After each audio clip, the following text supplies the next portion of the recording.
They take shortcuts. Everybody gets sucked into doing the same thing. AI, and I'm not going to double check it. And what that results is lack of trust. If we lose trust, we lose our currency as a profession. We are trusted advisors in the community. Sev's claim to fame is he has 1.6 million TikTok followers. This generation is born into AI. They are AI enabled as a default. How are you seeing young people, their learning curve? And how that can be used for the future workforce or skills? I see young people, their critical thinking skills feel like it's disappearing. They rely on things like technology, like AI, to make it more convenient for them. Before 20% of the GDP of the country called Anguilla is because people are registering businesses with .ai. Entry-level jobs and tasks disappearing. 44 different AI policies across the education sector. We've actually created a bit of a problem, not a solution. Sounds good in theory. Do the research and things like ChatGPT, Gemini. I like using Perplexity. Who's used Perplexity here? A couple of you. If you haven't used Perplexity, give it a go. Let's get on with things. We're on to panel number 4, and I'm so excited they've already been hanging out, getting to know each other, and they have noticed something quite remarkable about themselves, which I think you will notice as they walk on stage. And I dare say the two of them who have this special trait probably get it everywhere they go. Would you please make welcome for our 4th panel, Realising Strategic Value from Secure AI Adoption. First of all, Siobhan O'Sullivan, the ex-COO of the Australian Computer Society. Okay, the first one who exhibits this trait. Next, make your own choices. Dale Pinto, President of the CPA Australia, joining us on stage. And joining alongside them on this panel, would you please make welcome the Creative Director of Tsar Studios. You're going to enjoy hearing from this man. His name is Seva Mozhaev. Give him a big round of applause. And to convene the conversation, would you please make welcome back to the stage, Dev Singh.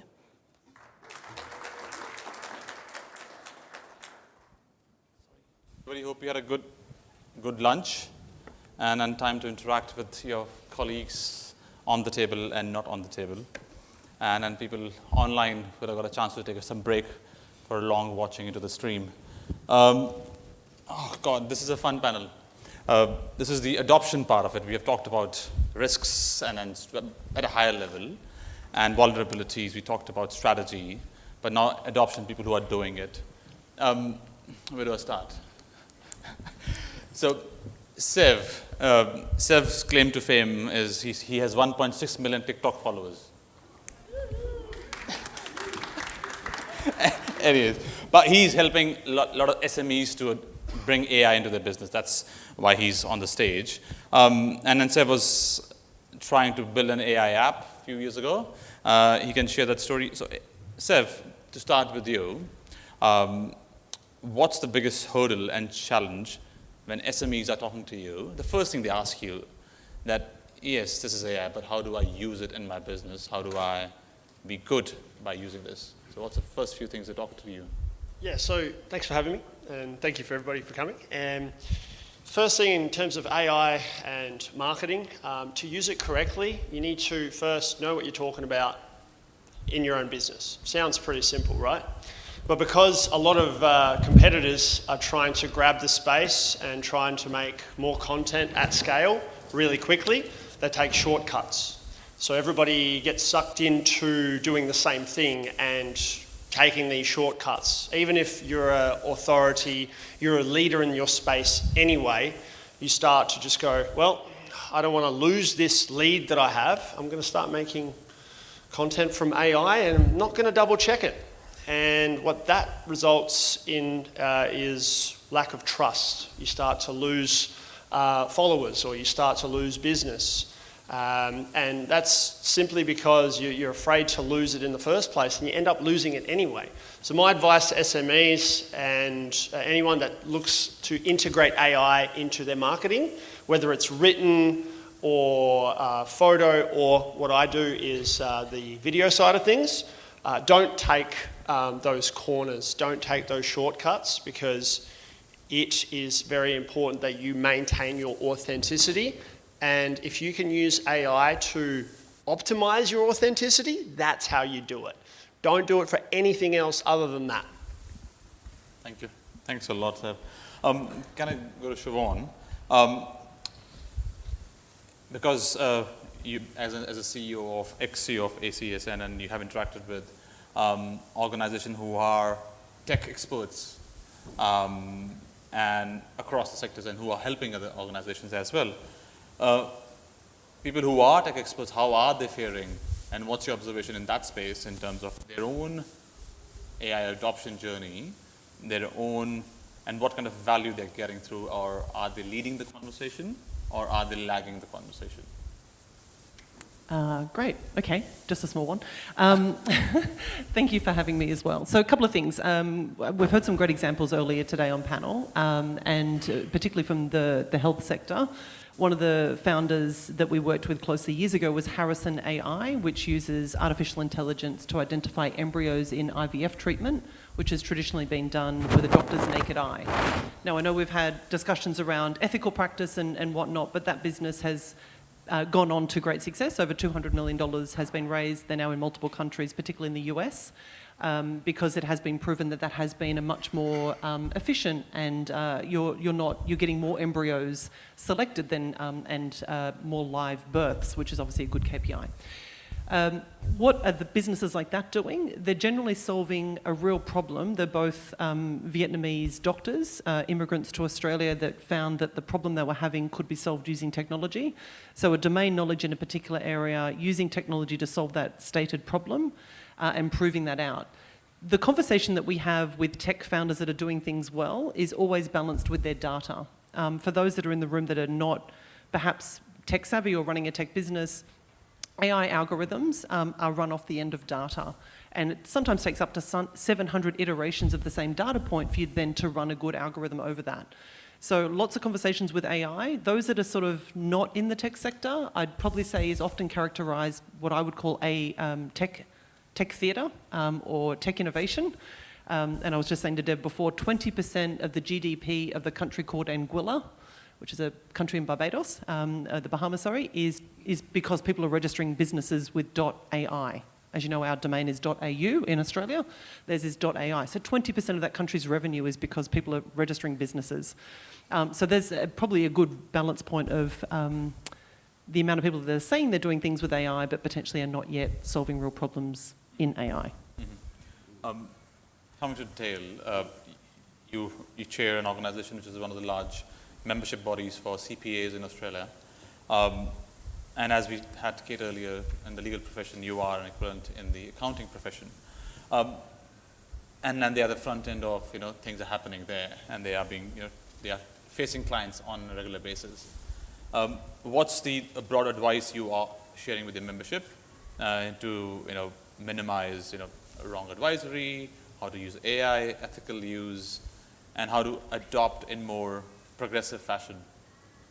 Yeah, thanks, and thanks for having us here today. And if you didn't get the answer to the question that Carmen posed before we came up here, I'll just say I won't stand up. So, Sesame Street, I think it was, wasn't it? One of them. Anyway, back to the question. I think it is a real challenge, and not only are we big, we're in 100 countries, but we are multi-sectoral. So we go from everything from the sole practitioner at this end through to SMEs, public sector, academia, right through to the big four. So we are dealing with all sectors in a global economy. So it's very tricky for us to do it. I think the simple advice, and I was just saying earlier when we were having an intro discussion, the number one issue, no matter which event we do CEO lunches, we do members events, we have public practice topics, it's AI. So wherever we go, there's a thirst for it. So therefore, as a member organisation, it's our responsibility to provide guidance for our members. Like we heard earlier with the legal profession, our currency is trust. If you look at CPA's logo, it's got one word, which is integrity. So, we are in the camp of responsible usage.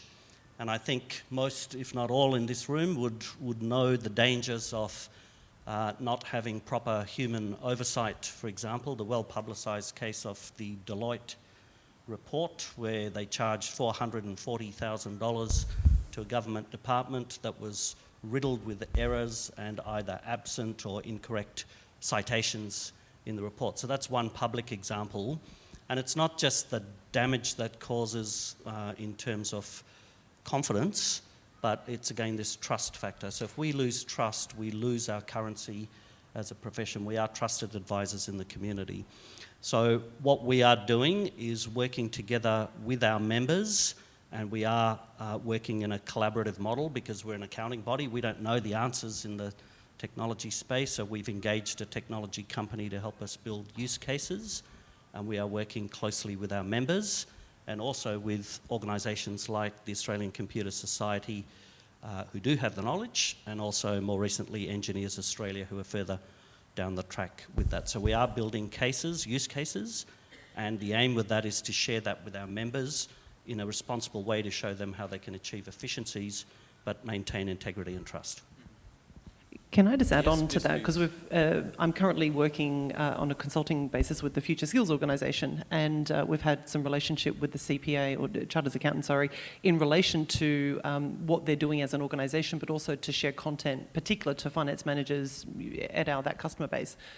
And what we're seeing in adoption within the vocational education and training space, which is the area I'm currently focused on, is normally a lack of confidence or capability. So there's an executive team that are wanting to do something, not sure how to do it. There's middle management that tends to be reflective sometimes of fear or risk. And then you've got the entry-level staff that perhaps are lacking in literacy, shall we say. What we're seeing with the CPA, goodness me, chartered accountants, slap that out of my mouth, is they're doing it. They're actually doing it across their organisation, which is really amazing. So they're training their staff, and they're also deploying a range of solutions based on where their members are at with their deployment, pre-deployment, post-deployment, which I think is a really good example. So fair play to them. So one of the things which most of the small and medium-sized businesses use on a regular basis from their website for their branding is SEO, and people pay a good amount of money to marketing agency for SEO and run those SEO drills every month so that they can be on the top of the Google page. So how has the SEO have changed in the AI space when ChatGPT, instead of asking a question to Google, we ask the same question to ChatGPT? Yeah, so you've got to paint a picture here. As more of you, hands up if you've used ChatGPT to search for a product or service before. Right. And hands up if you saw an answer with a little hyperlink next to it. Right. That hyperlink needs to be your business to the question that you can answer to your target audience. That's the future. That is now. Quick story about how I discovered this. Snapchat, 2 years ago, released an AI bot for the kids who don't have friends. And it was a joke. And I spoke to it, and it said, "Hey, Sev, what do you like to do for fun?" And I said, "I like to go to Fremantle with my wife." And the bot said, "Oh, that's nice. I recommend Little Creatures Brewery and Bread and Common." I'm like, wow, both of these are really good places, and I like them. So I put my marketing hat on and said, what if I opened up a restaurant in the heart of Fremantle? What would I have to do for you to recommend my restaurant above theirs? And it told me, Google reviews, a social media presence that's ongoing, and a website presence that's updated. Hands up if you don't know what schema means. All right, so, and hands up, same, keep your hand up, keep your hand up. Hands up if you have a website. Keep your hand up if you have a website. Okay, so for those of you, put them part down. If you still have, if you don't have a website, you don't know what schema is, you're going to be invisible. If you do have a website and you don't know what schema is, you're going to be invisible. You need to update your website. Now, to answer the question, the solution is to be as authentic as possible through the mediums of what your consumer or your customer is consuming. And more times than not, it is video. So that is the evolution of SEO. And video is harder to do. Yes, you can deep fake and use something like HeyGen to make your videos, but it's more effort than just going, "Hey, ChatGPT, write a blog article so that I can post it on LinkedIn or my website to make me look authentic." Because over time, when you go back to ChatGPT to make a search about your whatever it is you're after, If that first thing, just like Google page 1, is not good, you're going to lose trust in the AI. And AI's business model is to not lose your trust. So its best interest is to find the best things out there to recommend to its users. And to do that, you need to create that authentic content for it to scrape and authenticate and go, right, they've made a whole series of videos about this specific topic, answering the very questions that people ask, and you will get all the business. Now, I've tested this, I've tried it with my clients in my own business. I'm getting leads from ChatGPT, and it's free. It feels like, and I was only about 10, 11 years old in 2001, but from back then in the history books, it's repeating itself from when the Google keywords were very underpriced. It's happening again with AI search. I could see a few people Googling schema when you said that. Siobhan, if you can also extrapolate the same kind of work, not in terms of SEO, but adopting AI in terms of how do you engage with within larger organization, within teams, and not Microsoft Teams, but within your own teams, and building processes and like writing policy procedures and all those things which are hefty and manpower heavy. Okay, I might slightly answer it slightly in practice with what I'm doing today for the Future Skills organisation. So one of the projects I'm working on, or the project I'm working on, is the upskilling of the vocational education and training sector across the country. So not just one vet or not one RTO, but the entire country. So I should be finished by Christmas, hopefully. But in essence, if you were to start with a single org, anyone in the room has a single org, you could say, where is your current state? Where do you want to be? What's the difference? And you map out a new plan for the difference. That's kind of the bouncy ball with, moving you from one point to a second point. The approach we're using in this project is underpinned by a concept called strategic doing, which is out of Purdue University. And we're basically getting everyone in a room every month on Teams, actually, Microsoft Teams. And we're basically asking, it came up this morning on an earlier panel, almost like, what job do you most hate doing? So the vet RTO partners were saying, what is the things that you would like to change or do differently with AI? That allows everyone to show up with where they're at in their organisation. Now, some of the examples are, just because I can, I don't know that I should. I need a framework. Oh, I know so-and-so is doing a really great job. What's their playbook? Other people are saying it takes me 248 days to do a recognition of prior learning process. I want to optimise that. And then a vendor has come in and solved that and created one that takes 8 days. So we ask the vet RTO sector what's their problems. We then say to the vendors and the tech sector, people like Microsoft, Adobe, Lumify, et al., what ones can you solve? And then we go into smaller projects for 90 days, proving those out to minimum viable products. And that happens every month. So that is a way of doing mass collective growth and change. If you are a vet or an RTO in the room, happy for you to register. We've already got 300. We started with 12 partners, and in 2 months we've gone to 45 people. And it's rapidly growing. So that's one way of helping people adopt it. The process of actually joining the sprint discussions every month for 90 minutes is actually helping other people not only validate some of the problems they're having, but actually say, oh, there's lots of people here jumping in and trying to solve problems. Maybe I don't have to be as nervous about this and I can jump in and do something. And then the flip side will be in February, we'll do what I'm describing as a reverse sprint, where we'll have the vendors come into the room and say, these are all the things we're solving in the education space. Who wants to grab one of these solutions? Coming to tail, again, the profession of accountants and CFOs and financial controllers across small and medium-sized and large organizations, they are in a way advisors to the organization. And currently, the capacity of AI right now is at undergrad level, which we talked about earlier, but it's slowly building up to a bit more of advisor level.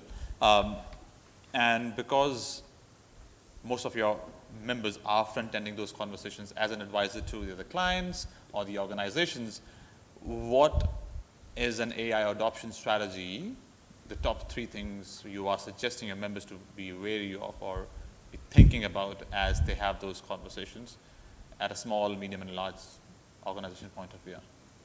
Yeah, great question. So I think, again, talking about frameworks, I think we've taken the approach of having guardrails. I think we all agree you've got to have guardrails, but we don't want to have a straitjacket. So we want to allow for creativity and innovation within the organisation. So freedom within a framework would be how I would describe the approach we are taking.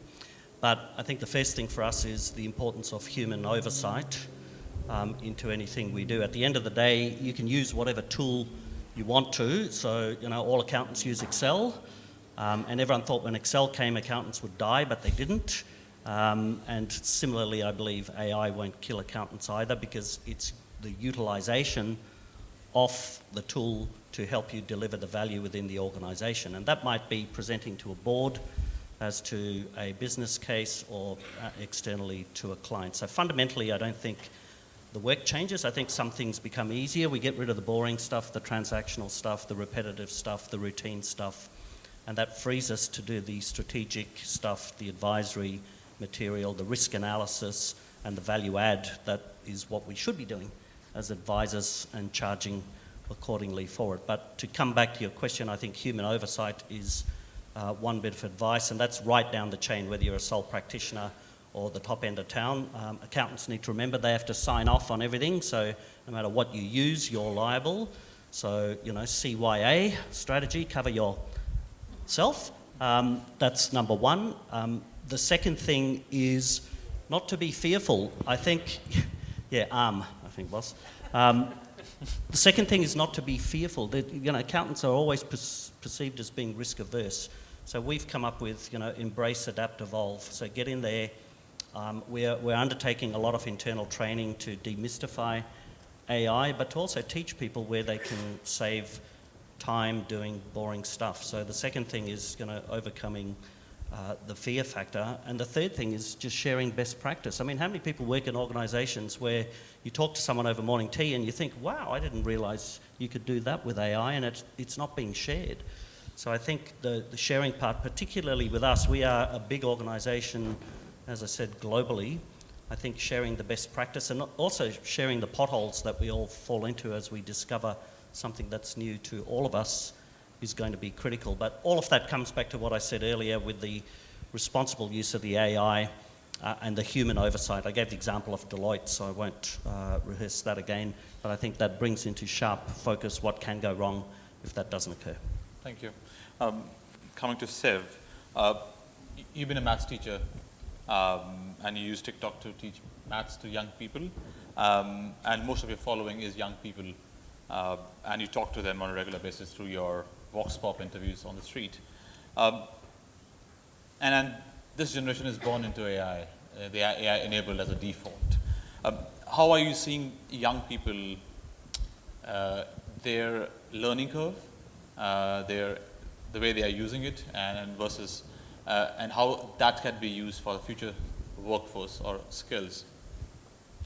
I see young people, their critical thinking skills are, I feel like it's disappearing, and they rely on things like technology, like AI, to make it more convenient for them. And without critical thinking, they can go down a path of, yeah, that sounds about right. And when that happens, they don't know if they're going down the right path. So there needs to be something or someone out there that helps them navigate that. All right, is this the right thing? How do I know it's the right thing? What's the source behind it? And that's where it comes back to authenticity. How I see kids, young people evolve into the workforce now, based on my out in the field data, most kids don't know. They don't know what they want to do. And it's a shame.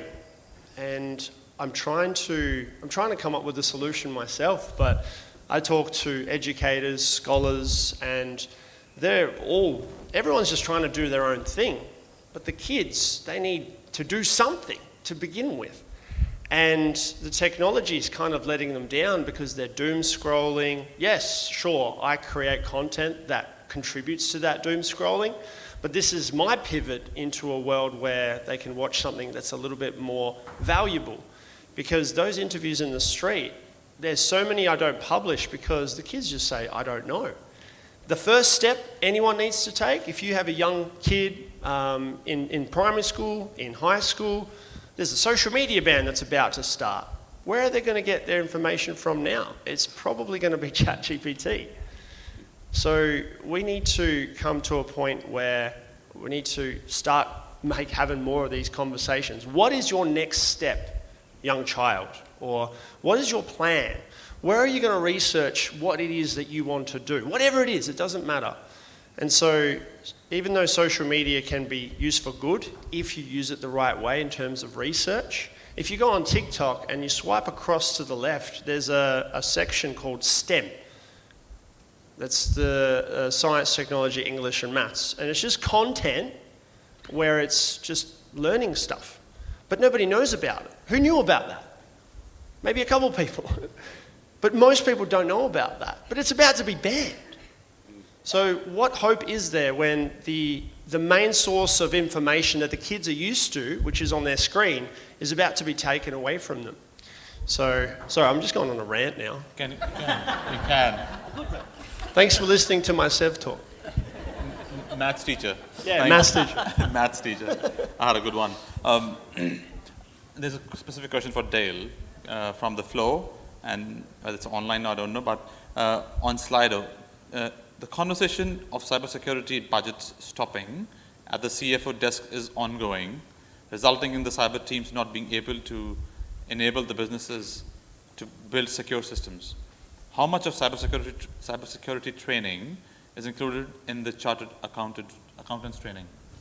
Yeah, it's a great question. And Yes. again, this is along with, so if you look at the barriers, why people aren't using it in accounting, it's the normal stuff, return on investment, the lack of knowledge and expertise, and cybersecurity. And that's amplified at the smaller end of the scale that I'm talking about, so SMEs and sole practitioners who don't have the resources to do it. One of the responses, so I did mention internal training for the staff in CPA is an important thing, but equally important, and I'm glad the question was asked, is us developing stuff now. We are undertaking a major overhaul of our whole flagship program, but that takes time. But in the meantime, people want things. So we've got micro-credentials on introduction to AI, ethical use of AI, and that will cover some of the cybersecurity issues there. So they can get it in bite-sized pieces now, with a view of once we've done the big piece of work, it will be embedded into the whole program. But it is a really good question, and it's one we get quite often as well. Siobhan, for some organization, when they talk about AI adoption, they say, let's have an AI governance policy. And it's a tick box policy paper, and probably that's where it starts or ends, I don't know. But what's your views on, implementing or embedding the understanding of the tool widespread versus just having a policy paper? I'll give you, it's always good to talk about something you've messed up. So when I was at the Australian Computer Society, one of the remits we have within our organisation is the accreditation of all ICT degrees in Australia that have a major in ICT content. And we are part of a global group as well that maintains that across the globe. When AI came out, and it wasn't across my table, but I became aware that we had pushed out to the university sector that you must, upon accreditation moving forward, have an AI policy. It sounds good in theory. And when it came across my desk, I went, okay, so do we give them any context for that, any minimum kind of viable headings that had to go in that? Because by definition now we have 44 different AI policies across the education sector. We've actually created a bit of a problem, not a solution. So when it comes to policies or governance, I think you need to think through, and I think we again heard it earlier today, what is the impact of those decisions before we make those decisions? I'm probably more an advocate of having frameworks or I suppose like a process of thinking through things before we put too many hard brakes on things. And the way I've seen the AI governance discussions played out is in the three bouncy balls. So you've got data that's going in. Where are we getting that data from? Is it ethical? Is it got bias in it? So what are the governance questions that we need to make around that? The algorithm that's being applied overlaid on the LLM is being used What do we know about that, and what is the algorithm, and how do we feel about that? And then the output, again, the third part. So there's only 3 steps really to your business if you're deploying AI. And I think there needs to be some critical thinking across those 3 elements to inform or to make sure that you're doing the right thing. Thank you. You have a specific question from the floor as well. I'll come to it's AI is different to other technologies where technology needs to work with other domains, example, legal, policy, ethics, etc. What are some of the practical ways for tech practitioners to engage with experts in other disciplines? Any examples of the collaboration which was successful? Sorry. Okay, I mean, to build any good product, push AI aside for a moment, you have to have the stakeholders that are required to do it, and in essence, the customer in that discussion. So, and I'm going to go back about 20 years ago, I had a big crush on working for the BBVA, a Spanish bank. Everyone's going, what? And I don't speak Spanish, so it was a really weird crush. But they had innovation squads in their business that constantly, every 3 months, they'd bring together someone from legal, someone from engineering, someone from customer care, someone from branch land, and they'd bring them into a room and intentionally orchestrate how can we do things better, faster, quicker. And they innovated all the time. So bringing those people together is essential to building good products. When it comes to AI, it depends on where you're at in your evolution within your business. But if you sit people, it's like the seatbelt. We've all heard the analogy, the seatbelt. So the airbag in a car was built by 7 white men in a lab coat. And by definition, it killed women and children because it wasn't designed for them in mind. So having those people in your business involved in that discussion is critical for you getting a good product at the end of the day. So I don't know whether that's answered the question, but that's, I mean, those voices have all got to be involved. And that's sometimes part of the barrier, because it does take a lot of voices in a room to build a good product or to have a good discussion on a good product, which is time and money in most businesses. Thank you. Another question, I think you're very popular, Dale, on Slido. How does CPA guide CFOs in weighing risks when reviewing, same thing, cyber business cases where ROSI is not easy to measure? That's it? Yeah. Oh, okay. Well, I think it's, I mean, there's nothing here that's going to judgment, ethics, professional skepticism. These are all characteristics that accountants have in their DNA. So I think, again, nothing changes whether we're using paper and pen, whether we're using Excel, or whether we're using ChatGPT to do the answer. And I want to circle back to an example. I'm a tax guy, so don't hold that against me. But a good example I had from someone in a Big Four was a graduate who turned up and they had a complex transfer pricing problem, which if any of you are involved with it would know the complexity associated with that. Gave it to the junior to go and research, and they came back in 20 minutes with what they thought was the answer, which looked good, was worded nicely, and the partner turned to them and said, it's wrong, because they've obviously put in an incorrect prompt or didn't understand the question. So they got the right answer to the wrong question, in a sense. So I think, again, the short answer to that is you continue to exercise the professional skills and judgment that you have. And I want to come back to a point raised earlier that we've already seen a skills gap because AI is taking out the entry-level or routine tasks. So if you think of a Big Four, their graduate recruitment, I think I've got some specific numbers, was down by about 26% because they're taking out that bottom level of tasks, but someone has to check that in the firm. So the senior has to check that. And normally they know what they're looking for because they've been there, done that. But now they're going to get a graduate who hasn't done that. So when they get to be a senior or a manager or a partner, there's that gap. So they are really, the Big Four are grappling with that skills gap at the moment, which I think was partly what my colleague here was talking about earlier, and it's real.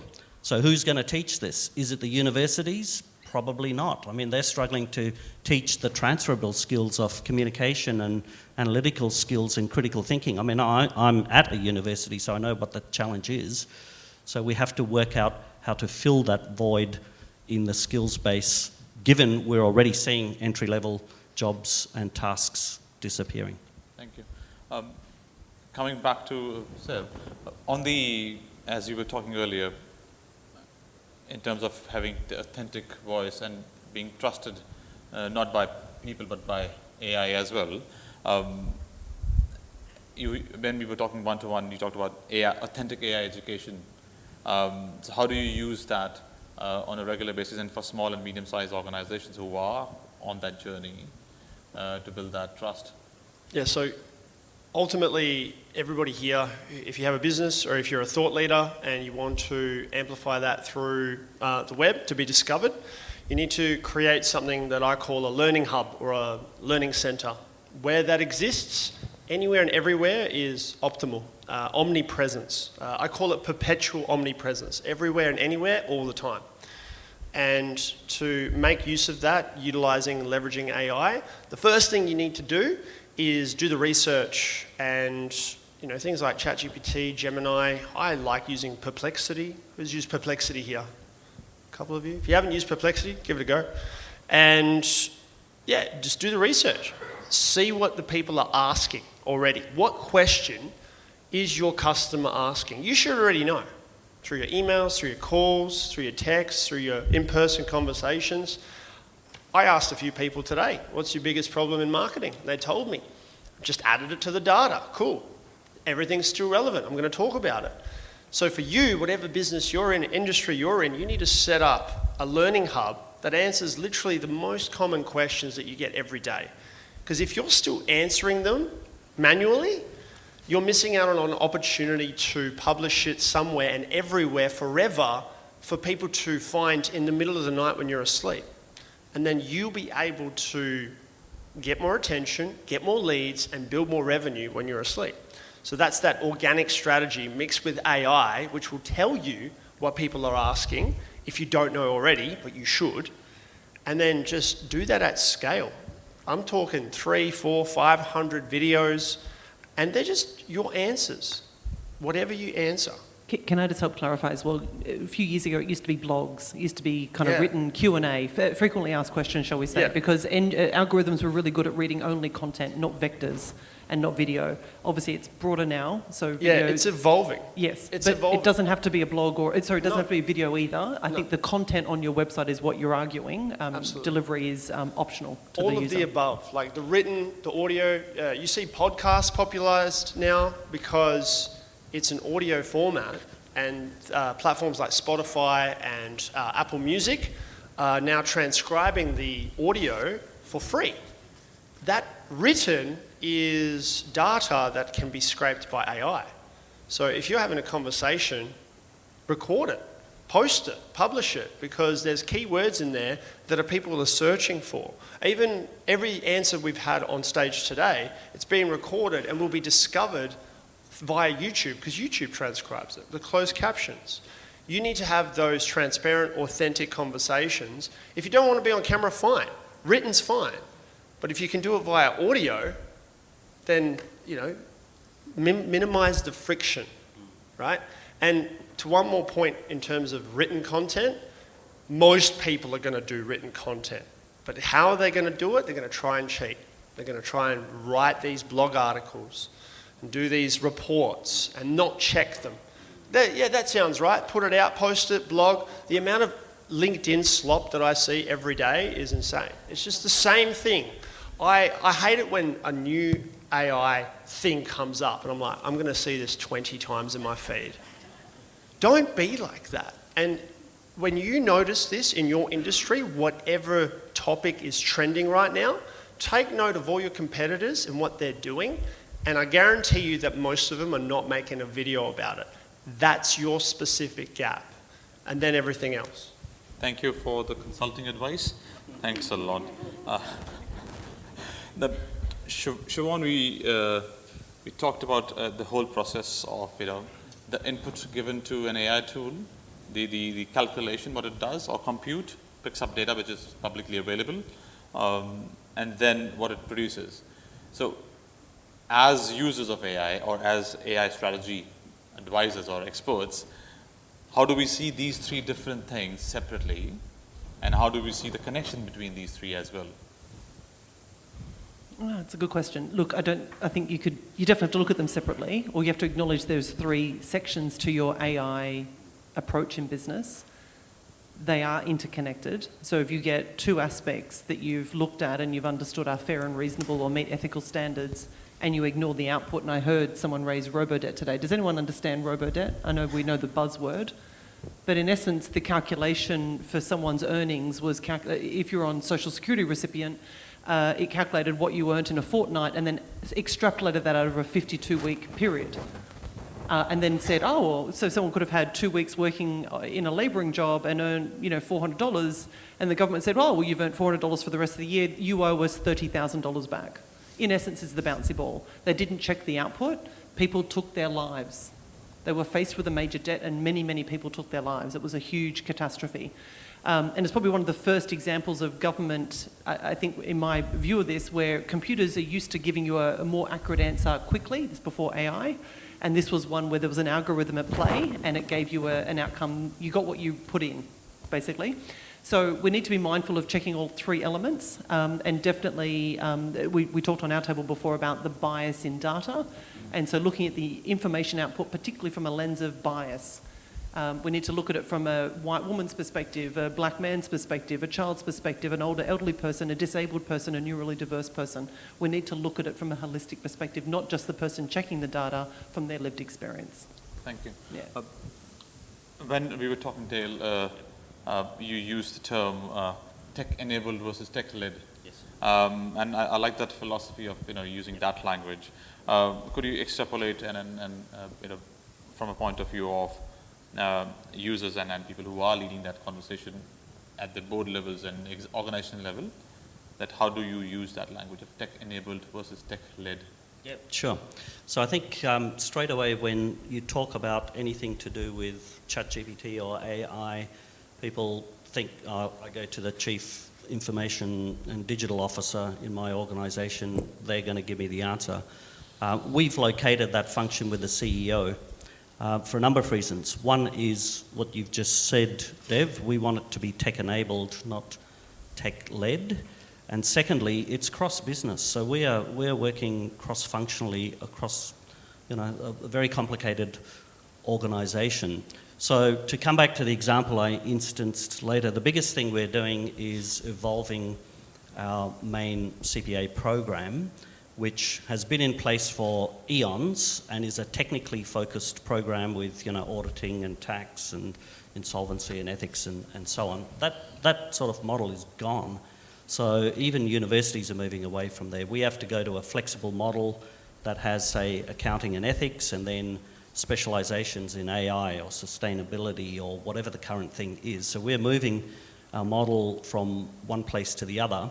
But that journey is not a tech journey, that's an educational journey. So to distill that down, what's important there, what are the critical learning outcomes we want graduates of that program to have? And now that's changed as well. Yes, technical competence is one, but that's a given. It's like getting a job. People think, well, yeah, debits and credits, we know that.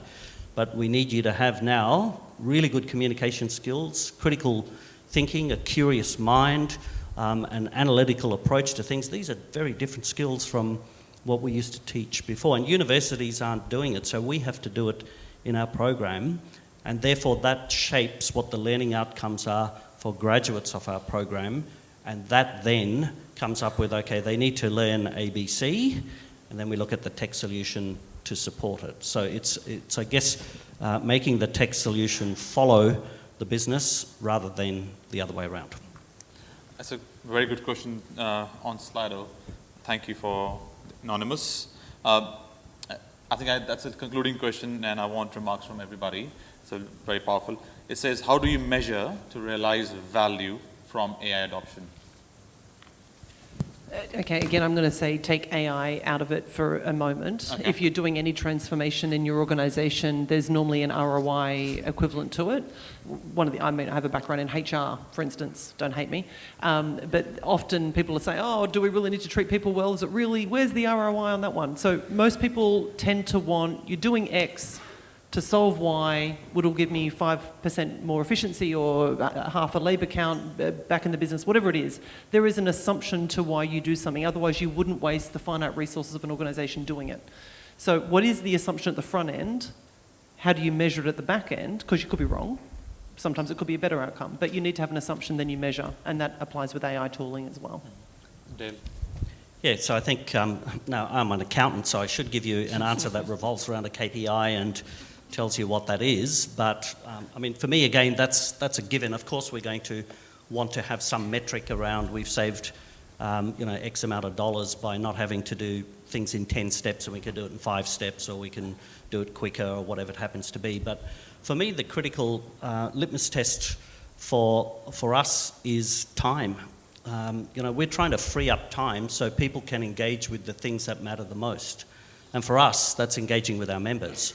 So if within the organisation we've got more man-hours so that people can go out and engage with our members or educate them on new trends, then that's a tick for me. And similarly, if our members can be more productive in the community, then presumably that will relate to better service, higher trust and lower cost ultimately in the community. So for me, the one word I'd use is, what technology always promises but rarely delivers, and that's time to focus on the things that matter the most so we can deliver greater value, whether that's internally within the organisation or externally to our clients or the community more broadly.